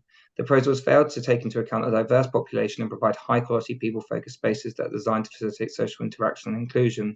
As such, the proposal fails to meet the policy aims of London Plan and London Plan and Local Plan. Further, officers are taking into account that an acceptable scheme that meets our design expectation has already been approved on the site and is considered to be the optimal solution for expansion of the hotel use. As stated, paragraph 140 of the National Planning Policy Framework states that local planning authorities should seek to ensure that the quality of approved development is not materially diminished between permission and completion as a result of changes being made to the permitted scheme. Furthermore, policy D4 of the London Plan specifically highlights the importance of ensuring there is no design degradation through the design development through to completion, specifically highlighting the importance of scrutinising minor amendments and changes to layout. In light of the above assessment, officers consider the proposal would materially diminish the approved scheme and would also be contrary to the National Planning Policy Framework and Policy D4 of the London Plan. For these reasons, the proposed quality of visitor accommodation is not supported, and a reason for refusal on this basis is warranted. The above list provides other considerations in the assessment of the Section 73 application. However, the change proposed under this application does not result in material change to the assessment of these considerations. These are impacts to neighbouring amenity, sustainable transport, waste management, delivering sustainable development, archaeology, and Epping Forest Special Area of Conservation. As outlined within the report, members of the local area are therefore asked to resolve to refuse planning permission for the reasons as outlined on page 219 of the officer report and shown on screen. Thank you for your time, and I'd be happy to answer any questions you may have. Thank you very much, Louis. I'll move to Matthew. You have 5 minutes and you can begin now. Thank you, Chair. Good evening, councillors. You have before you a very lengthy report from the planning officer, I think relative to the scale of the changes we're putting forward. And I think sometimes with planning, we need to sort of try and cut through the fog a little bit. You've got chunky packs before you, I know. And I thought I would sort of focus really on understanding what exactly the planning policy here, and it is the policy, which we have to, of course, have applications judged against, but what that policy actually allows for.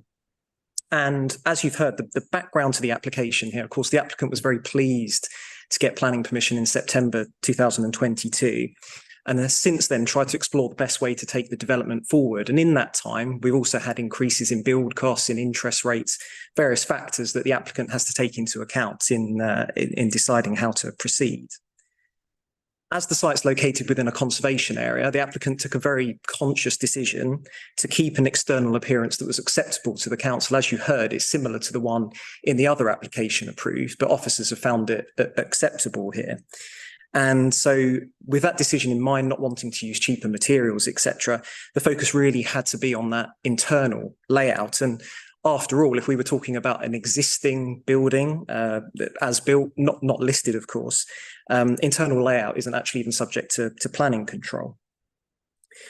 The crux of the planning officer's argument here is that a reduction in the size of some of the rooms has resulted in a lower quality.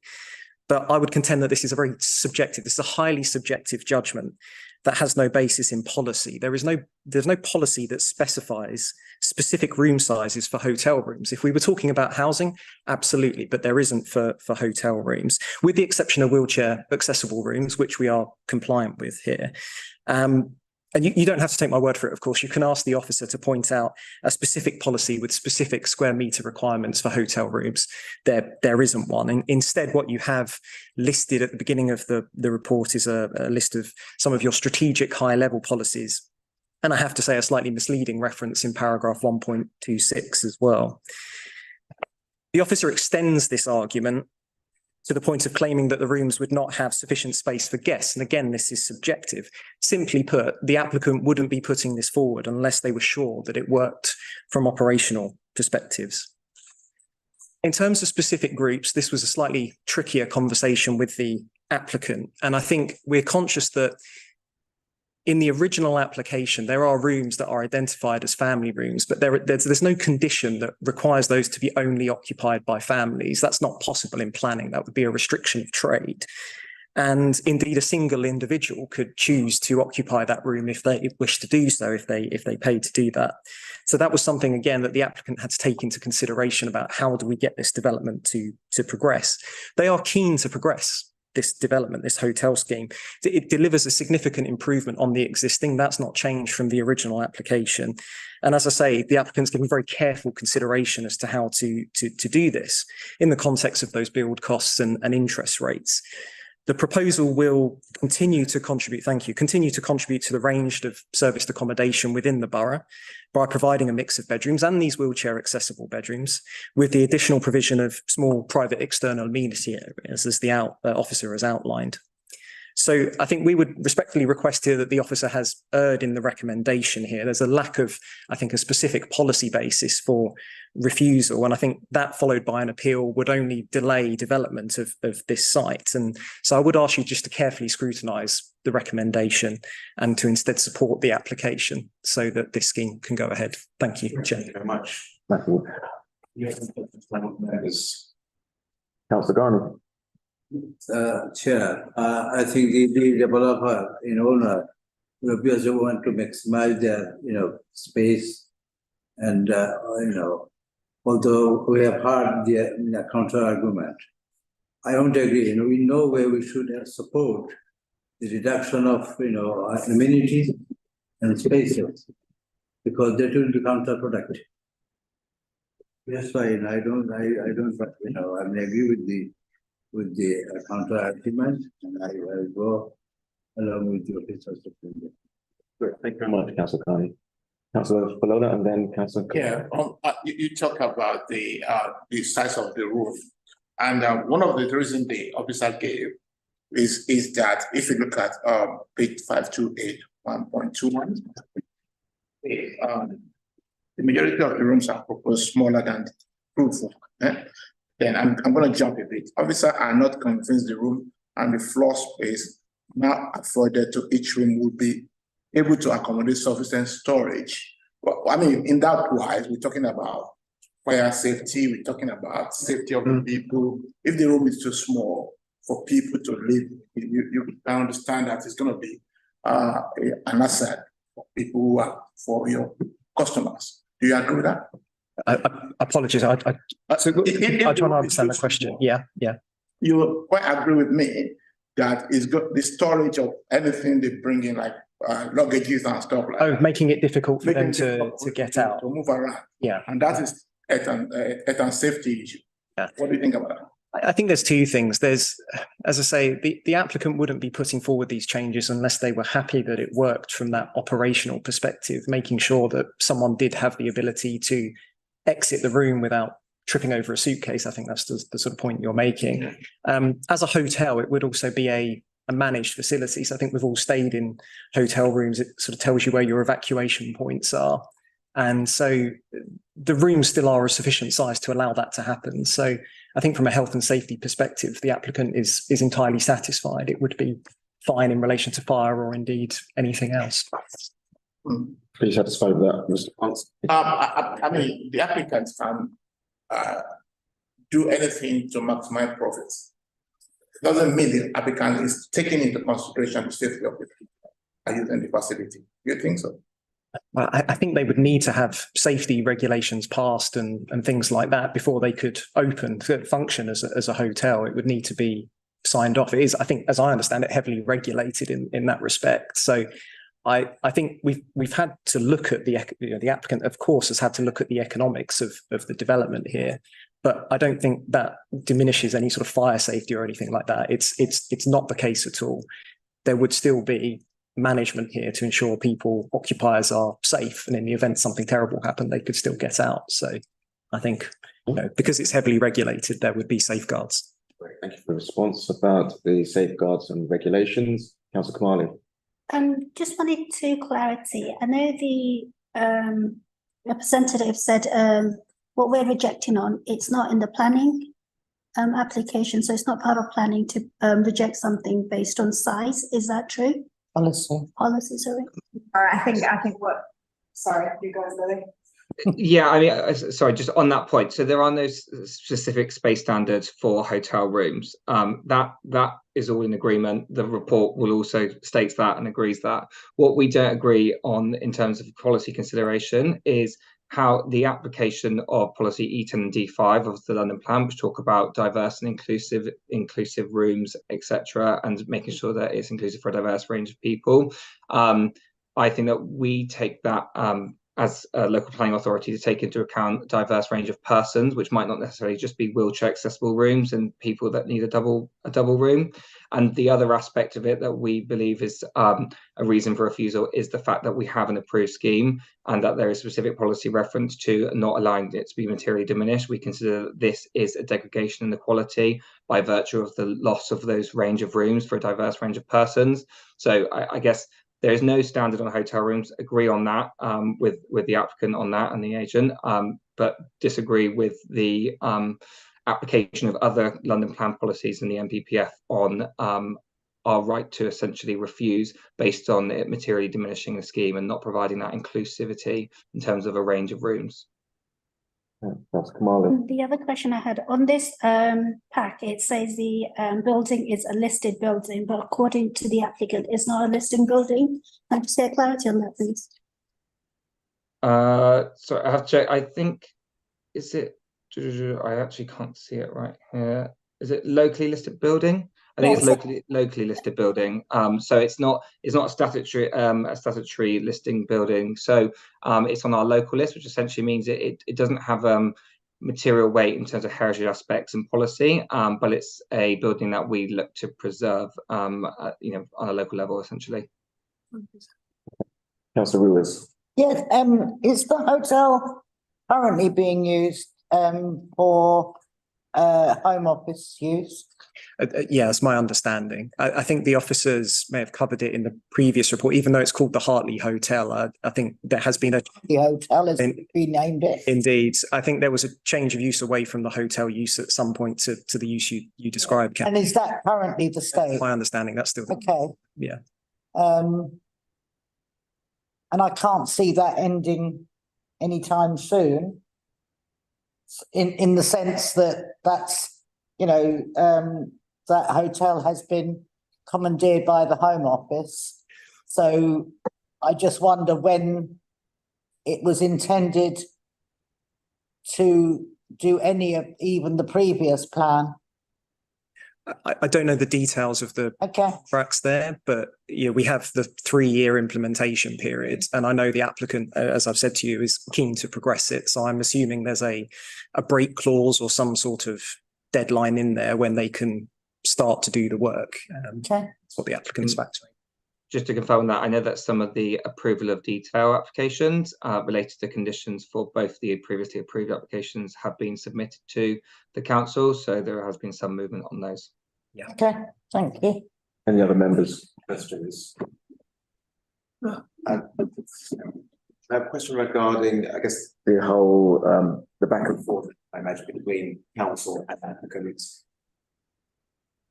I imagine early on you would have had an indication that the council would refuse. And within that process, was there any way to tailor your application so that we wouldn't be in this situation now, especially around quality? Yeah, thank you, Chair. It's a good question. So I think your officers do a fantastic job, but I think slightly frustratingly, we weren't getting much feedback until we actually had a long email from Mr. Moore, who I think was taking over from Miss Harrison, the previous officer, or assisting Miss Harrison. There was a long email that set out lots of concerns, some of which we've addressed, some of which have been presented to councillors this evening. I recall a sentence at the end of that email saying no amendments would be accepted. So I think, now Mr. Moore may correct me if I'm wrong, I don't have that email in front of me, but I think certainly our perception and the applicant's perception is that there wasn't then really the opportunity to do much there with officers. And really the time between that and now has just been about finding a committee that the item could be added to. That's my recollection. As I say, Mr. Moore might have the email in front of him, but just to add on that. So just for a bit of background, so when an officer that I basically guide as the principal, Holly Harrison, was dealing with this originally. I've kind of taken this on for capacity issues from her, and basically been liaising with Hannah on this as well, basically looking at it. In terms of kind of providing that feedback to you, I note that obviously you didn't get the information from Holly straight away, but that was down to kind of, I guess, the practicalities of understanding the policy emphasis that I've kind of provided now, which didn't have initially. I would, in terms of amendments, obviously we received the wheelchair accessible units from you. There was no kind of indication of anything else that was going to be forthcoming, and that came after the point at which, I essentially stated that we have an acceptable scheme that's been approved by the local development committee previously in front of us, and we think that that is the optimal solution on the site. So it's quite difficult to look for amendments for a scheme when we already have an optimal application and approval in front of us that members have already approved, which is why we didn't think there was any way to be any further proactive in that instance. Thank you very much. And I'm looking now, page 529 is 1.28. It just says further officers taken into account as an acceptable scheme that means that the funds have already been approved on the site. And that gives me the indication that officers probably, they know and within policy framework what an acceptable scheme is. Sounds like, and you mentioned it earlier on, that perhaps maybe building constraints or perhaps the financial situation might have diminished necessarily the quality of the size of rooms. I think that is finance really, I guess, the indicator, the reason why rooms have somewhat diminished. It's really trying to look at the thing as a whole, and for the applicant trying to, as I say, they were always conscious about the conservation area, not wanting to diminish that external appearance. That's the visual impact that I think most people are seeing of the property. It is a tricky one, Chair, and I think there is an already approved scheme, but that doesn't mean to say that there's not another scheme that would also be acceptable. And I think that's what we've been trying to explore since June with Ms. Harris and then with Mr. Moore as well, just trying to find a way that the applicant can progress this, but with regard to all of the factors that all development is subject to, albeit this is not residential. We can't also ride a wave of rising house prices. This is there's a longer term financial view here. So it's a tricky one, Chair, but we believe this alternative is also acceptable. Otherwise we wouldn't be putting it forward. Yeah, I mean, this is probably not really anything to do with planning, but we are talking about a hotel that isn't necessarily going to attract holiday visitors, right? I mean, I live behind it. Yeah. Okay. So for me, to get rid of the family size rooms and reduce the double rooms to single rooms, what I could see is that you are really only looking at almost one part of the market. I'm sorry, but that's the impression that it gives. And I think for local residents around there, I think they would rather have seen the family size rooms, because it would then suggest that it was actually more of a hotel than a place where it was just accommodating single men. And that is the honest truth. So I think that the very fact that you've got rid of the family rooms and the double rooms, I just think I think it diminishes the quality of what we would want to have in that particular area. Thank you very much. I'd like to come back, Matthew, or I don't think there was a question there really. So no, there was a I accept the statement. Yeah, I accept the comment. Yeah. Any further questions from committee? Okay. I have no more, so let's move to recommendations, please. So the committee is asked to resolve a review for the reasons as outlined on page 219 of the officer report and below, without policies included. Won't read it out, but members can see that. For all those who agree the refusal, please show of hands. That is unanimous. Thank you. Thank you. And look forward. Now move to item 14. The new play huts, 8.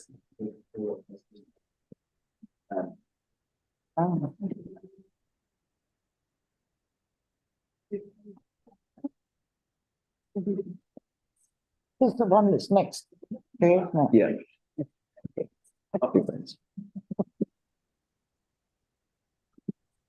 Good evening. Good evening. Good evening. Good evening. Hello. My name is Sajad Dar, and I will be presenting the final item 13 at this local development committee. The relevant pages of the committee report are 547 to 578. The application site is called the New Play Hut, an alternative provision free school and specialist education provider located at 84 High Street South.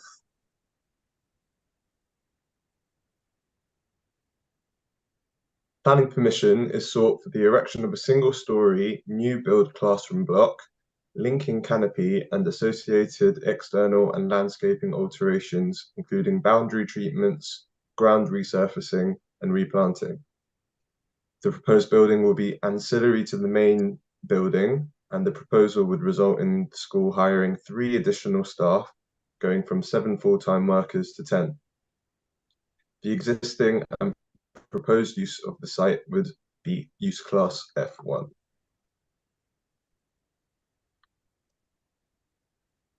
The application site is a single-storey education building with associated playground space located on the western side of High Street South.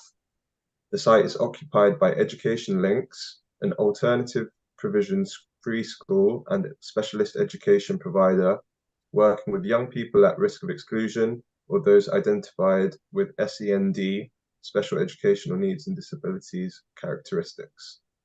The site is located to the east by East Ham Public Mortuary and to the west by Central Park. Access to the site is via a gate from High Street South. The building is neither listed nor is it located within a designated conservation area. It is noted that the site is located nearby heritage assets, including the Central Park War Memorial, Grade 2 listed, and the entrance gates and piers to the Central Park, locally listed. The overall character and use of the area is mixed. And now I will run through the existing site context with associated photographs and location pointers. Here is the existing entrance to the school. This photographs the existing path that leads to the school entrance. This photograph is further along this existing path.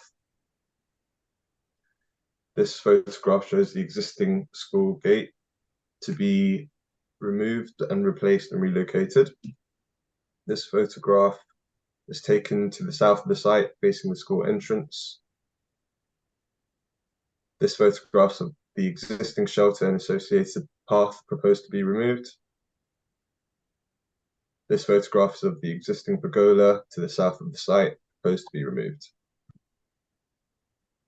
This photograph displays 2 timber planters to the western boundary of the site, proposed to be replaced and relocated. This photograph is of a rear side gate to the east of the school entrance, proposed to be removed and relocated further north. This image shows the location plan of the application site, highlighted in red. The key area of the site affected by the proposal is to the south of the existing school building. The proposed development seeks to expand the existing school facilities through the erection of a single-story classroom block with WC. The classroom block would have a footprint of 37 square meters in GIA and would accommodate up to 6 Year 9 students who are at risk of exclusion and are typically to have been assessed as SEND.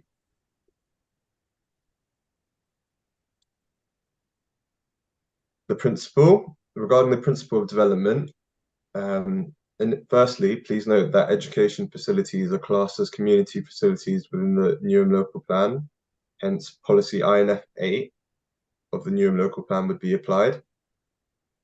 The scheme would generally accord with the relevant strategic principles, as it would retain and expand a community facility where a local need for SEND provision exists, with an innovative way of expanding within a constrained site.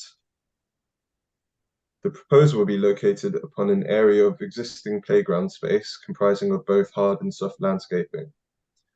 Whilst the development would result in the loss of this playground space, or some playground space rather, consideration is given to the improvements to the wider retained recreational space. Therefore, on balance, the partial loss of recreation space is mitigated by the enhancement of the external site recreation space. In consideration of these points, the principle of the proposal is acceptable, but overall acceptability will be subject to the assessment of other material planning considerations discussed further along.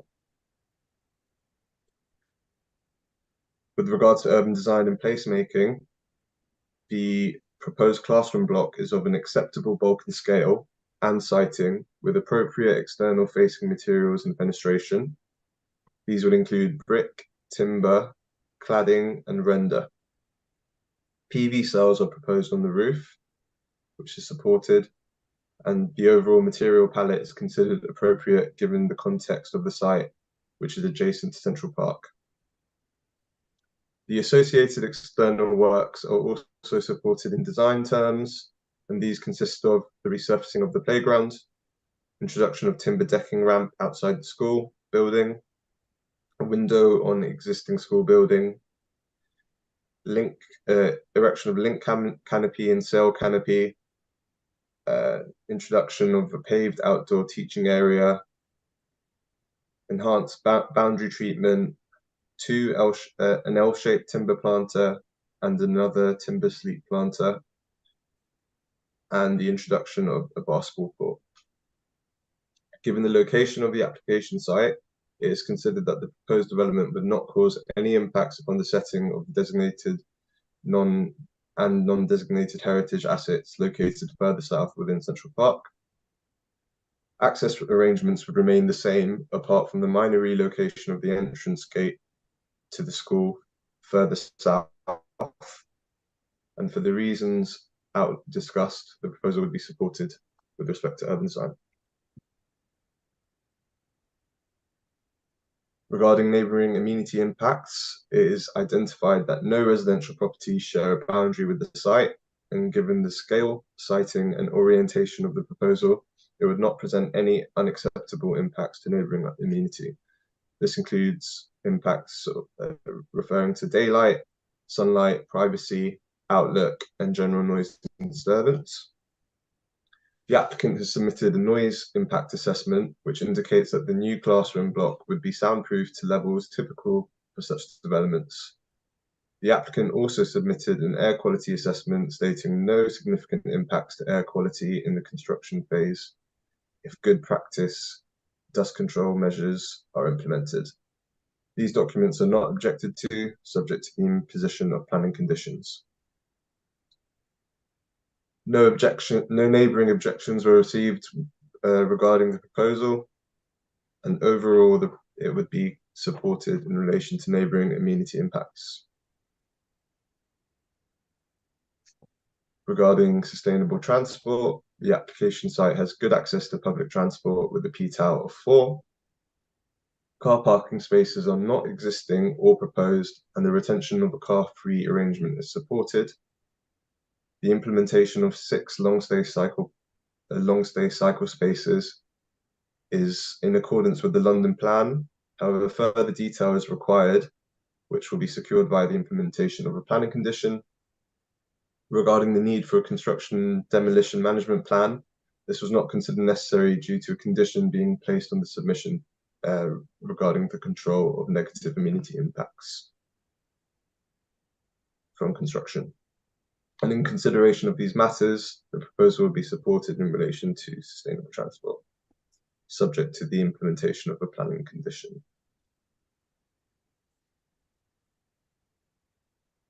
Regarding sustainable development, the removal of greenery from the application site is compensated for by the improvements to green infrastructure. The existing mixed shrubs around the trees to the northern and western boundary of the site will be maintained and pruned and supplemented with new shade tolerant planting, which is supported. And as part of the submission, the applicant has submitted a tree report that indicates an urban greening factor score of 0.13, which indicates an overall uplift in biodiversity, which is supported, and therefore the proposal is supported in relation to delivering sustainable development. With respect to all of the above matters, the development is supported as detailed on page 560 of the committee report.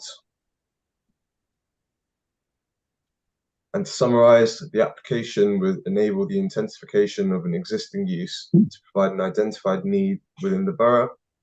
The proposed classroom block would be designed to respect the character and appearance of the application site and local area, but would not harm and would not result in harm to the residential amenity of the neighbouring properties, subject to the implementation of planning conditions.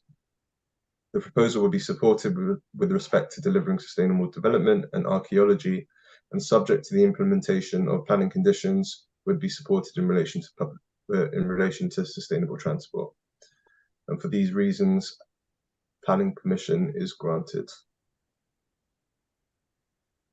So the local development committee is asked to resolve to 1, agree the reasons for approval set out in the officer report, and 2, grant planning permission based on the conditions listed in Appendix 9 of the officer report. Thank you. Thank you very much, John. Very helpful. Linus, would you like to make any comments? You have 5 minutes if so. Well, we have got a presentation if you'd like to see it. I can It's only quick. Very quickly put the presentation. Okay, very quick 5-minute presentation if you can share that. Thank you. Okay, good evening. My name is Richard True from Rivington Street Studio Architects, and I'm joined by Glynis Grant, project manager from OneSource, working on behalf of Newham Council. The project name is in fact Education Links Classroom Hut. The new play hut is the site name in reference to the former nursery that is now occupied by Educational Links. So this is the site. I think Sajid explained clearly the entrance via the High Street, and there's another entrance over here. And this is the existing building which Educational Links currently provides for 24 young people and there's a hall, a classroom and staff accommodation. You can see in these photos the current access route here and the external areas. They're a bit tired and characterized by concrete and in poor condition. In the proposals reconfigure the external spaces with additional learning environments and activity spaces. This includes basketball enclosure here, covered outdoor areas for learning and group work and planting here. And the entrance sequence is also improved with the new gate and video intercom. The new classroom space will cater for up to 6 Year 9 young people at risk of exclusion and is located against the boundary wall to enable good sight lines to the gate. The site benefits from good public transport, PTAL 4. However, it is proposed to provide new covered cycle parking, and we are proposing in this location here. So the new building ties back to the existing building with a canopy which overlooks the new landscape space. And the materials and style of the new building matches the existing with new timber cladding coated naturally weather and to match the existing as a unitary whole. In summary, the benefits are increases Education Links student capacity from 24 to 30 vulnerable students at risk of exclusion, enhances the landscaping and outside learning environment, improves security with more overlooking and security measures, improves cycle parking, and also in terms of sustainability, the PVs reduce energy and associated CO2 emissions. So thank you. That's the end of the presentation. Great, thank you. Very much in time. I'll now move to questions from the committee. Councillor Lewis? Yeah, well, question sort of. Am I to understand that the Education Links will be the ongoing tenant for this building? Yes, that's correct. Yeah, it expands their current provision. So yeah, it definitely enhances what they currently do. Yeah, so but it's an application from the council, isn't it? Because it's their building. It's not owned by Education Links. No, correct. Yeah. On that basis, I mean, I would have to totally support this. We are desperate for alternative provision education. That building, a bit like the Shipman Centre, has not been fit for purpose for actually quite a long time. And if it means that we can actually educate 30 young people who would not normally be or would have been excluded from school, let's face it, then actually they deserve a better environment than the one they currently have. So I think this is great. I mean, the play hut has been there for years and years. I mean, it was not great when it was about 10, 15 years ago. So this has got to be an improvement. Yeah. Councillor Kamali, and then Councillor Fuller. No, I agree, Sarah. It's a great initiative and it's absolutely brilliant. But just one clarity. I did remember you saying there was no car parking space, but what about children who have disability? What's the arrangement for them? If they're are any children with physical disabilities or ones who can't come on public transport, they come via a taxi and they're dropped off at the gate and escorted in by the staff. Thank you. Some of them come from out of borough as well, so some of them do come by taxi. That's what the head teacher explained to us anyway. Great, thank you very much, Councillor Lola and Mr. Gunn, did I see you? I want to believe what you said earlier on is that the local residents agree with it, or you just guess it. No, it's mortuaries next door, they'll disagree. Linus, or What was that to? Stop the presenters. Okay. Linus? Was you asking about the residents? Sorry, I didn't hear. There aren't really any residential properties around that building. As you said, there's the mortuary, and then to above that is a public house and restaurant. And then it backs onto the park. Oh, because I think he mentioned that there are no resident, none of the residents is opposing. So I think probably he has done some survey. That's why he said that. Sorry, I agree that they agree with it. To respond to that, that comment in the presentation was just referring to the fact that neighbour consultation had occurred and there was no responses indicating any objections. In fact, no response at all. So from our perspective, there's no the people in the north can't speak. Great, thank you very much for that response. And just in terms of, it was mentioned about PV, that would be on this building? Yeah. And how much energy or how sustainable will it be? Will that building necessarily be self-sustaining? There's a power, heating? It will reduce the energy consumption. When we did look at options of, could it be net zero? But I think because of the size of the roof, I think we're doing as much as we can, and it will generate a good amount of energy to save carbon and bills for the education links. Thanks. And in terms of the internal of the building, will it have any sensory provision? Any sensory provision? Yes, sensory provision, because it is. It is primarily, so it's for year 9 students at risk of exclusion. So it's in terms of it's classroom based, but there's a lot of outside activities. So it's a simple classroom, suitably sized for the numbers, and there's a toilet. So there isn't a sensory provision in that in a sensory room or something. No. Okay. With any other questions from members? I think most members, and I'd say I'd echo Councillor Ruiz and Councillor Kamali's comments about the need being fulfilled, and that it's good that the council is providing facilities that will provide a good facility for our residents, especially our young people who do deserve better and have been educated in some falling down dilapidated buildings, and it looks as though this somewhat meets our requirements for the future of our residents and also our young people. So if we can move to the recommendations.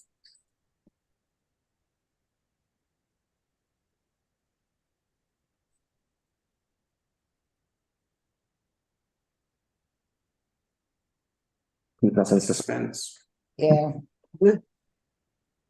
Thank you very much. So the Local Development Committee is asked to resolve: 1, to agree the reasons for approval as set out in the officer report, and 2, grant planning permission based on the conditions listed in Appendix 9 of the officer report. All those who agree or in favour, please show of hands. That is unanimous. So permission is approved. Right. Thank you all very much for your time. Thank you very much. Thank you. Thank you. Item 14 is dated for the next meeting. That will be on the 25th of March. This meeting is now closed. Thank you. Thank you, Joe. Right on time. Look at that. I think we're